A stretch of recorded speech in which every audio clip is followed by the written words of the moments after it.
Conocimos un bello título que se llama La Dama Aprisionada, y no es otra cosa que una especie de biografía novelada de María Luisa Cáceres de Arismendi, con la acotación cronográfica del personaje 1799-1866. Su autora, María Yolanda Rondón, que tengo el gusto de presentarla para todos ustedes en este momento. Bienvenida, María Yolanda. Gracias, muy amable. Buenas noches a todos. Ayer, con el profesor Víctor Bravo, tuvimos la oportunidad de, digamos, adentrarnos un poco, ¿no?, en esta intención que te movió a retomar la memoria y la vida de este personaje nuestro, importantísimo en la historia de Venezuela, y convertir esto en un texto biográfico, novelado, realmente gustoso, digamos.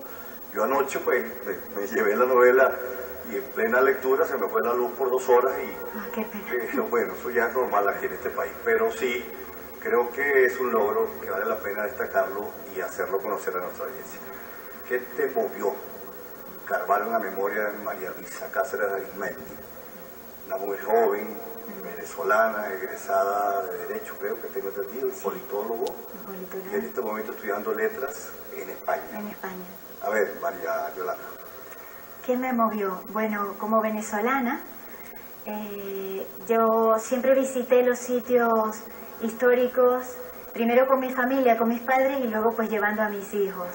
Y una de las cosas que más me conmovía en Margarita era que cuando visitas los castillos de Margarita, siempre te enseñan dónde estuvo presa Luisa Cáceres de Arismendi. Claro, y te llama la atención saber que allí, en un castillo lleno de hombres, de soldados, había una chica que de paso era muy joven, esposa de uno de los generales de Bolívar, y estaba presa. Entonces yo siempre quise como saber un poquito más acerca de su vida, qué había pasado, por qué estaba presa, y comencé a investigar. Primero a una autora que se llama Carmen Clemente Travieso, que hizo una bella biografía de Luisa Cáceres, pero por supuesto las biografías no son historias noveladas, claro. Tienen espacios que tú supones que hubo contactos familiares, de sitio con la sociedad y eso, pero no están específicamente descritos. Entonces comencé a preguntarme, bueno, ¿y de dónde sale esta chica? Resulta que era de Caracas, que su padre tenía una escuela de latín, que tenía hermanos menores, que vivía con sus tías en la misma casa que compartía con sus padres, y que casualmente vivió el 5 de julio, el terremoto de Caracas, la caída de la Primera República, y casi todo siendo una niña. Pero ella nació en Caracas. Ella nació en Caracas, en 1799, y no es margariteña. No, en 1799. Curiosamente también murió en Caracas, porque luego ya del movimiento de la Cociata y el rompimiento de la Gran Colombia y todo esto, Arismendi fue como uno de los pilares de Páez cuando era presidente de la República. Y estuvo siempre en el Congreso. Y claro, la familia se mudó a Caracas. Luego de la muerte de Arismendi, Luisa Cáceres se quedó en Caracas con la familia. Ahora, la novela tiene un marcaje cronológico muy preciso. Sí. Sí, usted respetó sí. todos esos registros históricos sí. que están, digamos, puestos en manifiesto en la, en la biografía novelada. Sí. ¿Se pudiese hablar de una especie de novela histórica? Sí, se puede hablar de una especie de novela histórica. Claro, lo que pasa es que yo vengo egresada de Derecho y de Ciencias Políticas. Ya. Y sobre todo en las ciencias políticas los estudios son muy cronológicos, muy específicos. Yo tuve un profesor que fue mi tutor de la tesis, el profesor Kirby, que lo primero que me enseñó cuando comenzamos el trabajo de la tesis fue, escoge la fecha, y dentro de la fecha, la investigación. Entonces, para escribir una historia novelada, pues yo me limité a escoger una fecha, y dentro de la fecha, la investigación. Lo que me llamó más la atención de su vida, que es lo que llama más la atención de todo el mundo, es que la muchacha dio a luz estando presa, y el bebé nació muerto. Entonces yo hago un comienzo de la novela con esa parte, porque me parece que todo el mundo la conoce, pero luego me voy cronológicamente a su infancia, cómo fue en Caracas, su padre la llevaba a La Guaira, cómo aprendió ella a nadar, cosa que era muy importante. Era una pianista, tengo entendido, extraordinaria. No lo sé, fíjate que esa es parte de la ficción. Esa es parte de la ficción. Es parte de la ficción porque Se supone que las señoritas de Caracas de esa época Sí, tocaban el piano y aprendían como parte de... estilaba mucho, sí. Se estilaba mucho el piano, los rezos de la casa, Así es. la costura y muy poco sobre la historia o la cultura general. Pero como su padre era profesor de latín, pues ella debió haber sido educada en ese aspecto. Y de hecho, cuando tú ves los documentos en que está descrita ella en Cádiz y las respuestas que le da a la persona en Cádiz que se encarga de mantener la presa, pues te das cuenta de que se trata de una mujer culta, de 17 años o 18, pero culta. Sí, sí. Entonces yo supongo que una de las materias que debió estudiar fue música. Y por supuesto el piano, porque era una señorita caraqueña. Claro, claro. Ahora, esta investigación histórica se pone de manifiesto muy claramente en la biografía novelada. Te impuso, digamos, retos en el sentido de lindar bien las lecturas, las tendencias político-ideológicas que se han hecho de nuestra historia. Sí, sí. ¿Cómo superó usted ese escollo? Pues mira, la parte más difícil fueron las batallas. Las batallas de la independencia. Porque resulta que cuando la independencia comenzó, era un poco desordenado. En todas partes había líderes locales, había gente que seguía a Bolívar, gente que seguía a Piar, gente que seguía a Arismendi. No todas las batallas estaban organizadas como con una intención común. Entonces yo tuve que escoger entre todas las batallas, primero los personajes que conocía Luisa Cáceres, a Rivas, a Arismendi, Bolívar por supuesto, y luego las batallas más importantes que significaron la caída de cada una de las repúblicas. Claro. O sea, no pude describir todas las batallas, había sido imposible. Y la política en ese momento se hacía a través de las batallas, era una política violenta. La mayoría de la gente cree que era contra España, realmente era contra los venezolanos favorecedores de España, que les gustaba ser españoles, que no querían separarse como colonia de España.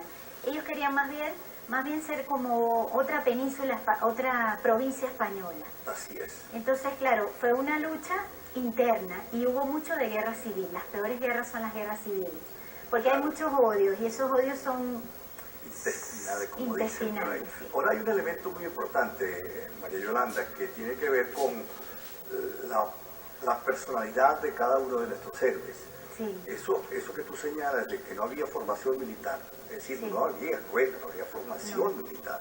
Entonces eran una especie de refriegas que, digamos, dependían del talento guerrero, en este caso, por ejemplo, de Bolívar, que se convirtió en un extraordinario estratega. Claro. Pero Bolívar nunca fue a una escuela militar. No, sí. ¿En dónde?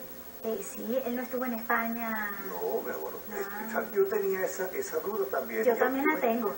Bueno, por ejemplo, la biografía de este alemán Gerald Masur, Ajá. ¿la conoce?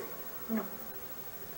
Sería muy bueno que vaya a esa biografía, porque primero es una biografía muy completa, que se pone, digamos, en diálogo con otra biografía de otro inglés, de otro extranjero, que es John Leech. Las dos se llaman Simón Bolívar. Y hacen un arqueo y un registro historiográfico de esas fases de Bolívar como el guerrero, como el pensador, como el escritor, Como el militar. ¿No? como el militar. Pero en las dos se pone de manifiesto que no había formación, el que tenía formación militar. Y fíjate que Billy fracasó como guerrero, pues Miranda. Claro. Él sí tenía formación militar de Europa y vino aquí y fracasó. Sí. Entonces, esas lecturas apasionadas de nuestra historia que se registran muy bien, ¿no? Y además usted, digamos, deslinda los textos en función de ciudades, ¿no? Regiones. Sí, trato de ubicarme muy bien para que la gente sepa socialmente dónde estamos, dónde nos encontramos. Sí, y es importante porque algunas batallas son muy famosas, la batalla de la Victoria, la batalla de la Grita, hay muchas batallas que son importantes. Entonces pensé eso, que era importante también definir los sitios, por dónde entraba Bolívar, cuando entró con el decreto de guerra-muerte, a través de Mérida, Trujillo, subiendo por todo el llano, todo eso me pareció importante. Ahora, sobre Bolívar, volviendo al tema de Bolívar, yo no estudié profundamente a Bolívar porque no quería que fuera un personaje que me guiara la historia. Le podía opacar a la otra figura que era la que... Y también sabía que Arismendi estaba más en favor de las ideas de Páez que de Bolívar. Entonces yo quería ser un poco más fiel a esos personajes, Muy bien. quitarme un poquito de la mente esa idea de que la Cociata fue mala, que Páez había sido malo, que bueno, nos separamos porque fuimos malos contra Bolívar. Eso es falso. Era una sociedad que se estaba formando y había muchas ideas diferentes. Sí, así es. Y entonces, claro, para no tener esa parcialidad, no, Bolívar lo dejé como un personaje secundario y dentro de la novela es un personaje secundario. Ahora, vamos a ir a un corte, María Yolanda.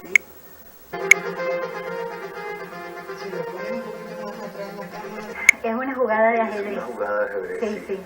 sí. Debemos recordar que esta es una edición del Vicerrectorado Académico, ¿no?, de la Universidad de Los Andes, un rector Sí. importante, ¿no?, un respaldo Del vicerrector administrativo. del Vicerrectorado Administrativo. Bueno, pero volviendo a lo bolengo, aquello de la tradición, los marcajes generacionales, ¿no? Sí. O sea, yo creo que cada uno de nosotros procedemos de influencia.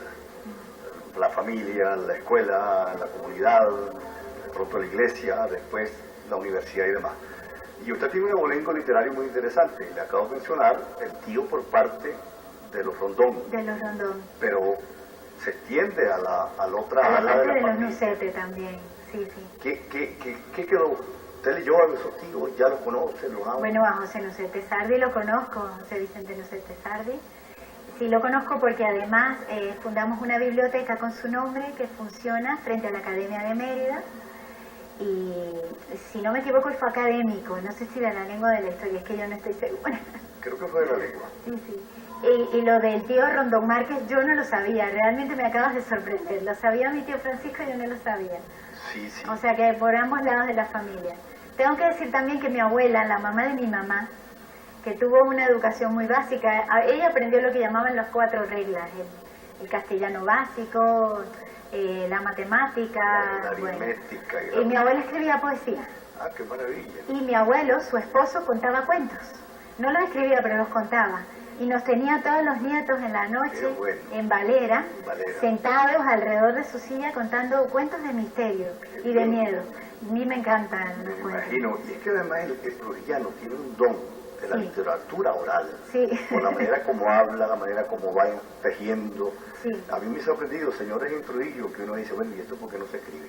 Sí, Claro, llevar eso a la palabra escrita, digamos, tendría que tener un dominio de llevar y concretar esa riqueza oral con la palabra, ¿no? La claro. palabra escrita. Y antes también esa educación era maravillosa porque casi les enseñaban retórica en los Por colegios. supuesto que sí. Mi abuelo y mi abuela tenían unos vocabularios maravillosos. Y bueno, yo creo que yo lo adquirí después del derecho y de la ciencia política, y ellos sin embargo no fueron universitarios. Eso llama la atención.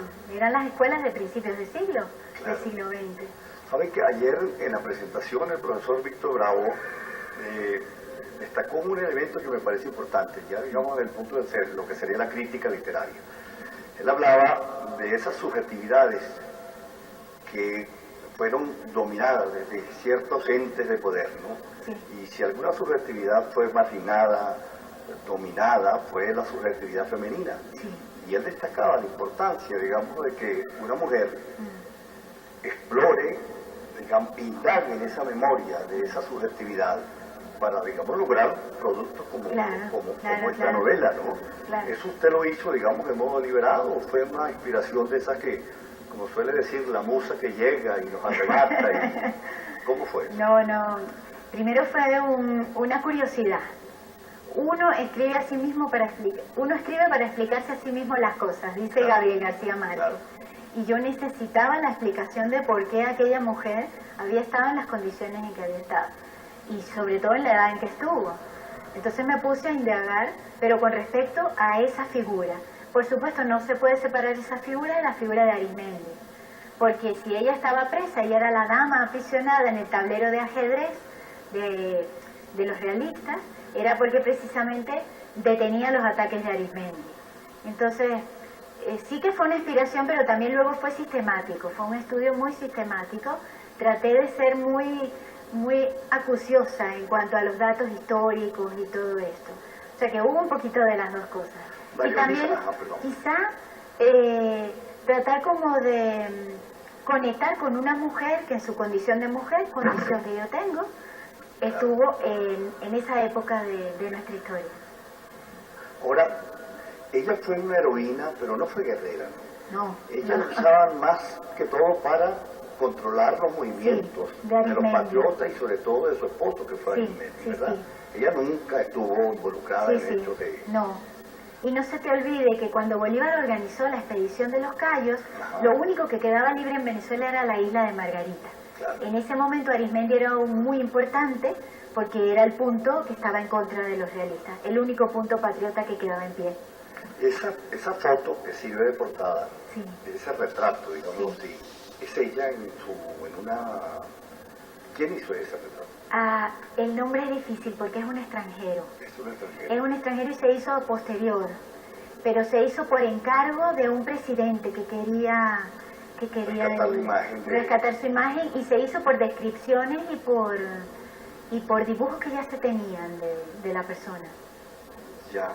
Sí. En este momento, María Yolanda, la historia de nuestro país, producto de 14 años de ciertos vaporones ideológicos, políticos que no terminé de entender muy claramente, pero digamos, tiene un cierto protagonismo, las referencias al pasado, claro, de una cierta perspectiva política e ideológica, pero en estos últimos 14 años, la historia de Venezuela ha estado sobre la mesa de discusión.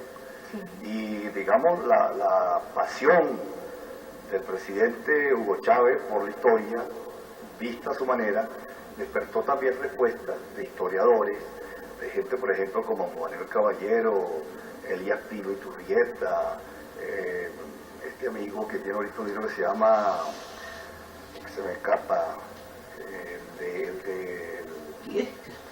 ha escrito mucho sobre Bolívar, pero tiene un libro que se llama Bolívar de carne y hueso, ¿no?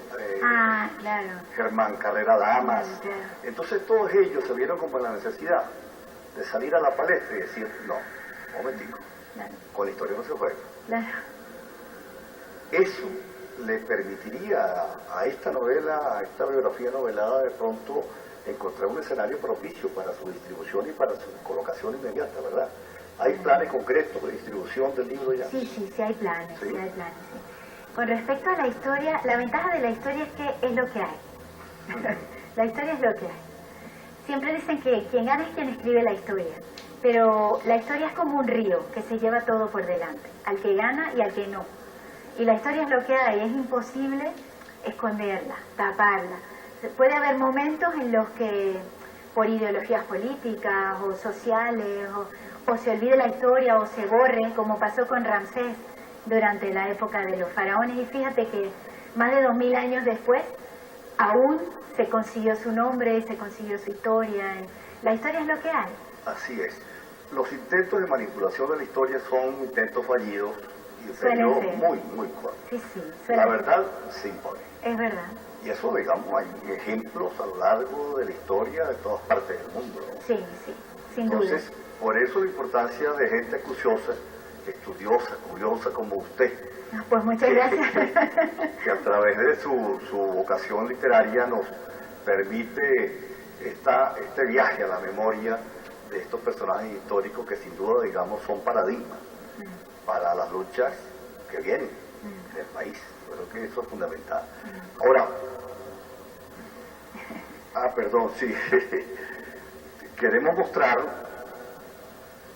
este es mira qué lindo libro. El retrato es de Braulio Salazar, el pintor venezolano. Pintor venezolano. Este es el premio Princesa Galeana de Toledo, del Ayuntamiento de Toledo. Ayuntamiento de Toledo. Es un premio de narrativa femenina. ¿Estos son relatos, cuentos? No, es una novela. Usted me tiene que atender, sí. Bello título, además. Me tiene que atender. Esto es para ti, se lo he traído para ti. Gracias. Esto es una edición española, ¿no? Española, sí. Esa se vende en España. También se puede encontrar por Amazon. Valga la cuña. Oye, qué bueno. Ya la vamos a leer y le prometo una reseña. Muchas gracias. Tal cual que estamos por ahí trabajando en eso. Bien, Yolanda, entonces esa relación entre la literatura, la historia, esos alimentos mutuos que vienen de una parte y de otra, que yo creo que es uno de los logros que tiene el estudio humanístico en todas partes del mundo, desde Walter Scott, Manzoni, toda esa gente que vino a dejarnos a nosotros versiones de historias de aparente objetividad. Sí. Y entonces viene una subjetividad muy rica desde el punto de vista literario y nos pone a ver la vida de otro modo, los hechos históricos de Es otro verdad, modo. es verdad. ¿Verdad que sí? Sí, bueno, yo descubrí la historia, aparte de que mi padre, que es un enamorado, un apasionado de la historia, que cuando íbamos en el carro de vacaciones, él iba leyendo o a Rubén Darío o echándonos algún cuento histórico venezolano. Bueno, aparte de eso, que está en mi inconsciente ya, cuando yo era muy joven, tenía 18 años, comencé a trabajar en la Biblioteca Bolivariana y descubrí a un autor venezolano formidable, que se llama Francisco Herrera Luque. Ah, sí. Y yo descubrí en sus libros más cosas de las que había aprendido en el colegio. Entonces, por supuesto que me apasioné también. Eso es un autor extraordinario, de Extraordinario, verdad, sí. que hay que rescatarlo. Muy poco valorado, extrañamente es muy poco valorado. Sí, y tiene novelas extraordinarias. Extraordinario. Dígame aquellos 3, 4 tomos de la historia fabulada, Sí, que son, me imagino que los conocen. son maravillosos, sí. Extraordinarios. Es la entrevista a todos los personajes que van pasando por la historia de Venezuela, Bolívar, Sucre, Páez, es maravilloso. María Yolanda, ¿y los planes a futuro cuando que nos viene por ahí el año que viene con otra novela? Caray, me encantaría, Sí. si me da tiempo, yo sigo escribiendo siempre. Ahorita estoy pensando en publicar libros de literatura infantil y juvenil, Qué bueno. que tienen tiempo porque le escribí a mis hijos cuando estaban pequeños para que se interesaran también en la literatura. Ahora tengo 2 editoriales interesadas en ver los proyectos y también estoy estudiando acerca de la época de Alfonso X, que me parece muy importante porque es el nacimiento del castellano, esa parte del castellano que nosotros no vemos aquí, porque un poquito por sentirnos colonia no queremos indagar mucho en la historia de España, y sin embargo ahora que estoy en España pues me doy cuenta de que es parte de nuestra historia. Por supuesto que sí. Y la colonia pues es un poco mal vista, ¿no? Como no, eso no es nuestro, no es autóctono, no. Y resulta que, ¿en qué idioma estamos hablando? Pues en castellano, es nuestro también. Por supuesto que sí. Es el mejor legado que nos ha dado España. Por supuesto. Entonces estoy indagando un poco de dónde nació, cómo nació, sus primeras manifestaciones literarias. Qué bueno, qué bueno. Sí. Era un gran sabio, ¿no? Un gran sabio. Era un gran sabio. Un gran sabio. Bueno, hay miradas que nos hacen ver a nosotros que la historia de América hubiese sido distinta si este proceso de emancipación e independencia se hubiese llevado, digamos, de acuerdo a una visión menos apasionada y respetando 300 años de un proceso orgánico donde se fue conformando otra cultura, otro hombre, otra mujer, y eso vino y se tronchó de una manera de verdad casi que irracional. Ahorita empiezan a brotar las tesis que dicen, caramba, yo creo que eso hay que revisarlo con más detenimiento. Sí, es Eso verdad. es un reto para usted, María. De verdad. Pues muchas gracias. Acá en Muchas los gracias. programas especiales.